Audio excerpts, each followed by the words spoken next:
진짜 못생겼다. 제가 예전에 이 시계를 보고 속으로 한 말입니다. 도대체 이런 못생긴 시계를 누가 좋다고 하는 건지 이해가 안 갔어요.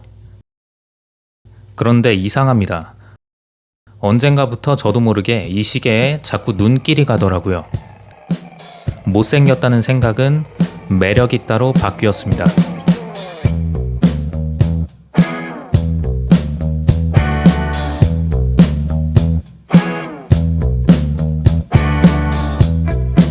안녕하세요, 트레버입니다. 오늘 소개할 시계는 시계가 취미인 분들은 많이들 알고 계시죠. 바로 시티즌 보거입니다. 그 중에서도 베젤 인서트 15분까지가 빨간색으로 강조된 코크 보거를 리뷰해 보겠습니다. 먼저 디자인 소개, 그리고 시계의 장점과 마지막으로 이 보거라는 시계를 남들이 많이 추천한다고 해서 무턱대고 구매해서는 안 되는 이유를 말씀드리겠습니다.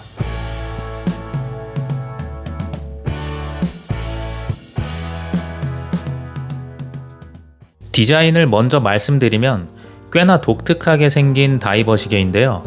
짧은 러그로 인해 뚱뚱해 보이는 본체, 거기에 뾰족한 베젤 톱니가 마치 보거를 닮았다고 해서 보거라는 이름이 붙었습니다.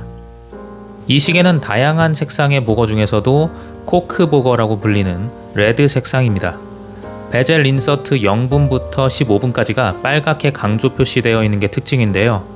다이빙을 끝내고 수면으로 상승할 때 수면으로 바로 올라가 버리면 급격한 압력 변화에 의해 감압병에 걸려 사망할 수도 있습니다. 따라서 안전을 위해서는 적당히 올라온 중간 지점에서 일정 시간 가만히 정지해야 하는데요.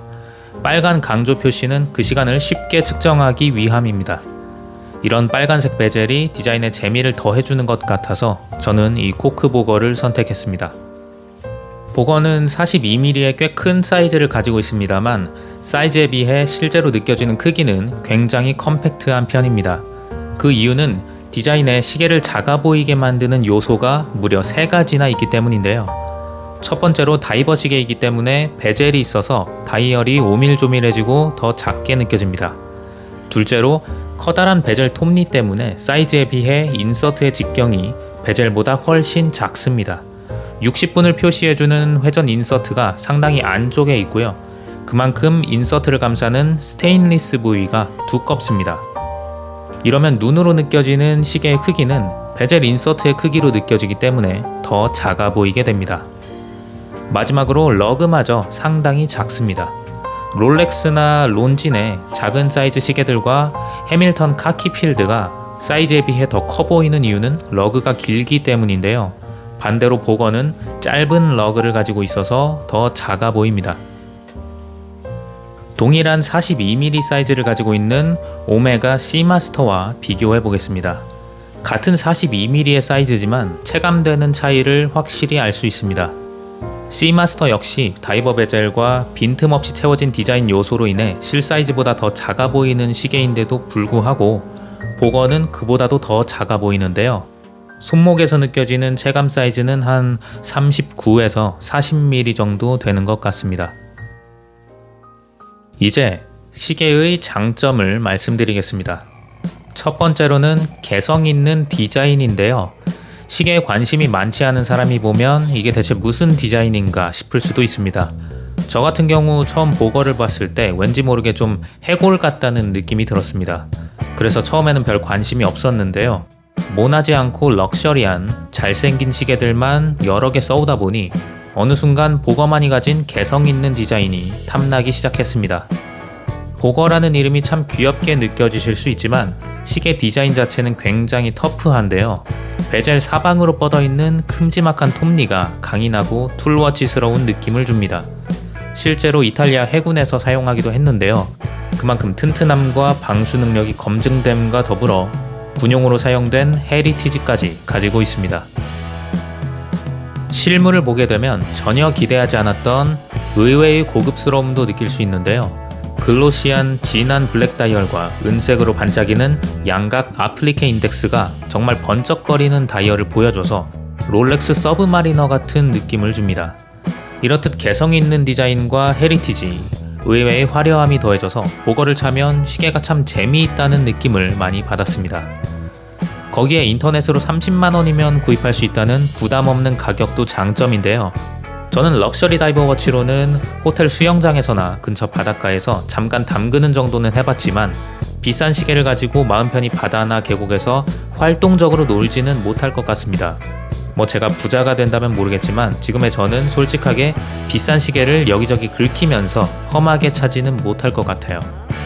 하지만 보거는 합리적인 가격으로 인해 부담 없이 굴릴 수 있는 실전 다이버 워치입니다.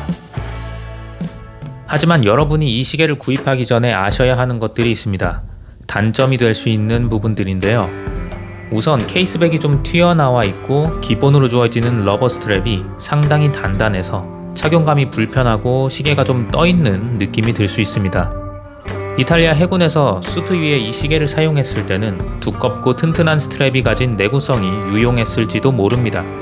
하지만 맨살에 착용했을 때 착용감은 상당히 아쉽습니다. 저는 시계를 받자마자 러버 스트랩을 바로 교체해 주었는데요.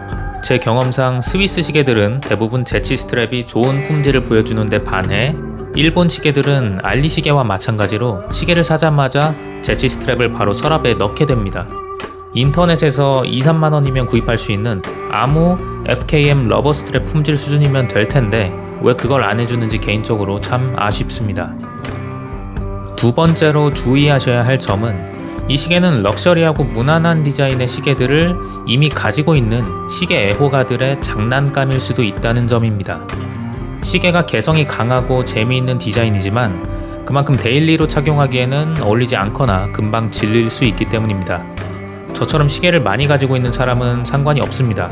하루 차고 나서 질리면 서랍에 일주일이고 한 달이고 넣어두면서 다른 시계를 차면 그만이니까요. 하지만 시계에 관심을 가진 지 얼마 되지 않은 분들 중 커뮤니티나 유튜브에서 보거를 많이 추천한다고 해서 좋은 시계인가 보구나, 이거 사면 잘 샀다는 소리 듣겠구나 라는 생각에 덜컥 구입하시면 후회하실 수 있습니다.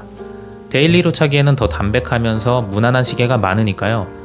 100만원 미만 가격대에서는 보거보다는 세이코 SNE573이나 티스오 시스타 1000, 오리엔트 카마수와 같이 조금 더 무난한 디자인의 시계들과 반드시 비교해보시고 보거의 디자인 자체에 매력을 느끼는 상태에서만 구입하시길 추천드립니다.